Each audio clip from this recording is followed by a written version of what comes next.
Jurassic World is a terrible movie that's got dopes into thinking that it's acceptable in any kind of way. It's not okay, we're being lied to. This movie is a perfect example of the lazy man's blockbuster, which is a term I just made up. You see, with the name Jurassic Park, they could basically shoot a movie with a sci-fi channel quality, and people would just fucking eat it up and not question it, without even realizing they just witnessed Sharktopus versus Sharkdaman. And if your answer to that is, well, Jurassic World had the better CG, well then I'm afraid you're part of the problem. I know this all may be very shocking for you, but let me briefly explain what separates good CGI from the bad CGI. You see, no matter how real a computer makes something, the only thing that actually matters is how it interacts with an actual environment. If it's not done correctly, it just looks like a bunch of actors watching a video game. Now, there are examples of people using CGI correctly, which involves a lot of work, but most blockbusters these days can get away with just filming actors responding to nothingness, just like all of those sci-fi movies. The best scene to illustrate my point is when they first get to Jurassic World, the kid opens up the blinds and it's like, we're here!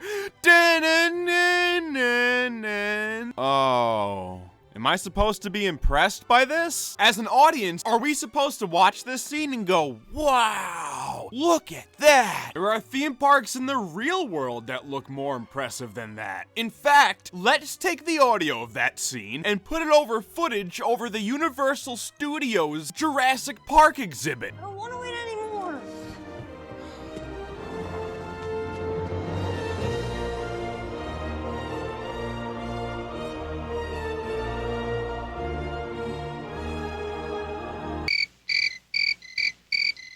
I don't know about you, but the theme park in Florida looks much more fun to go to than the one in the movie. So here's why this is a problem that you should be really concerned about. Jurassic World cost about $150 million to make. Another movie that cost this much to make was the recent Mad Max movie. You know, a movie that's actually like a movie with CG used on top of real things and zero product placement. Verizon Wireless presents the Indominus Rex.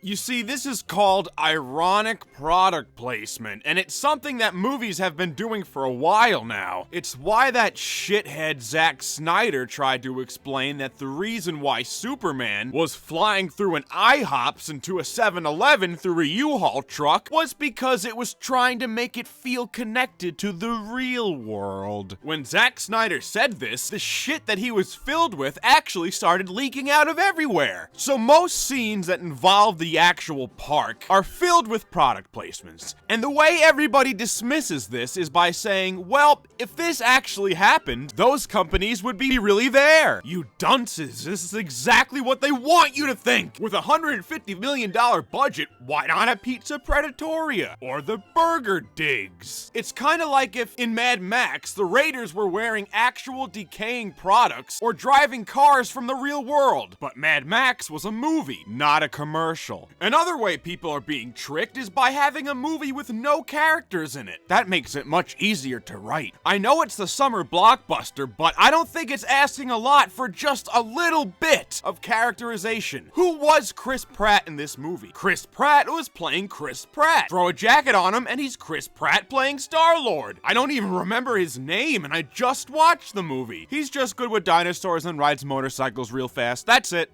I wanted these kids to die the entire movie. And is this one kid supposed to be a little special? He's using a Viewmaster in the beginning of the movie for some reason. Look at the face of his mom. She knows how much the medical bills will cost. Also, there's this whole divorce plot that's only there just so the brothers have something to bond over, I guess. You think they would at least be able to whip up some kind of story, but they couldn't even get that right. It feels like the writer just gave the job to his little boy for a weekend. Oh boy, another plot about the military trying to use something from the movie to further their own agenda. You see, the military wants dinos because drones can't search tunnels and caves.